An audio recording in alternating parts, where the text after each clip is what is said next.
ரமலானுடைய கடைசி பத்தை நாம் அடைந்து விட்டோம்.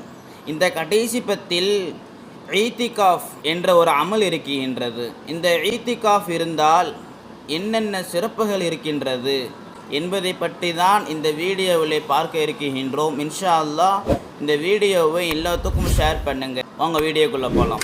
ஈத்திகாஃப் இருப்பதினால் அவருக்கு 4 சிறப்புகள் இருக்கின்றது.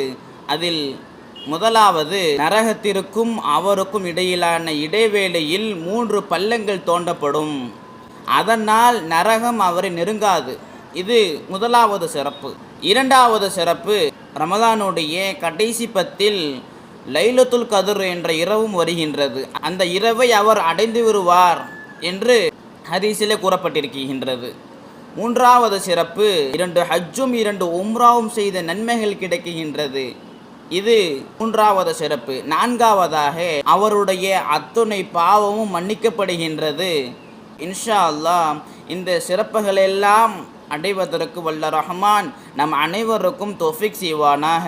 அஸ்ஸலாமு அலைக்கும் வரஹ்மத்துல்லாஹி வபரகாத்துஹு.